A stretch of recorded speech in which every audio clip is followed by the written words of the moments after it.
trying to get better, and we will from this instead of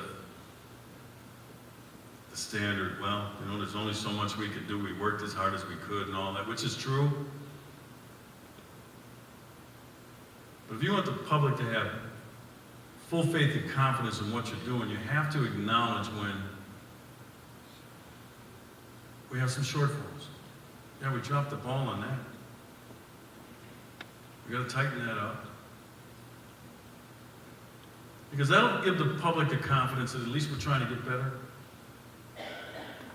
We're not trying to sweep it under the rug and say, well, it was beyond our control. They already know that. Why just admit what people already know?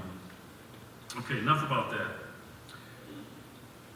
And I don't say that to dismiss it.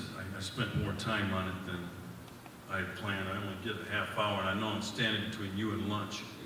There's one thing I learned from public speaking. Don't get in the middle of the group you're talking to at lunchtime. It's been sitting in here most of the morning, and these things can get to be a little, I mean, I realize this, right? They get to be a little dry. They get, as hard as people work to make these things interesting and valuable, it just is. Because most of us don't sit around like this all day. The hardest thing for me to do is when I went back for my graduate degree. It wasn't that long ago. I had to sit in a classroom hours. I'm not used to doing it. The stuff was interesting. The stuff was, it was things that I wanted to hear about and people I wanted to hear from. But when you sit in the same spot for hours on end, it just gets a little tedious, so I understand it. One of the other things that I was asked to talk about today, and I'm going to spend the rest of the time doing, the state of policing in America. It's become a mission for me right now.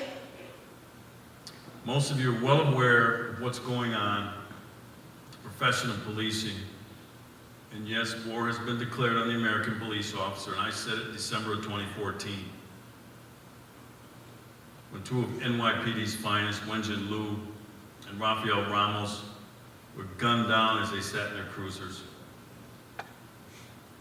by a coward who was indicated on his Facebook and his other social media he was going to avenge the death of Michael Brown.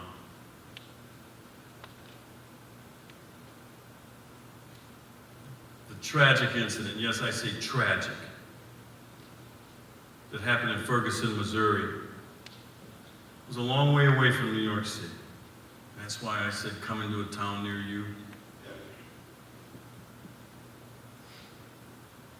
And then that August night, Officer Darren Wilson, doing his job like he swore he would do. We make officers take an oath.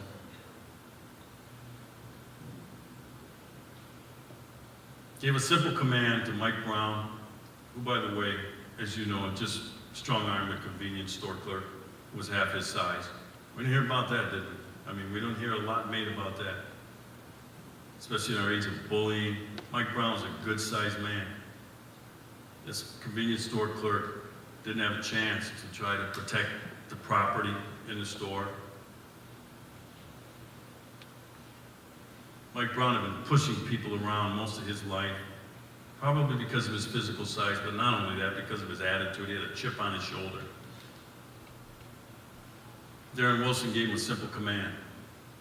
Pretty simple: get out of the roadway. Now, I don't care how picayunish or how small you may think that is.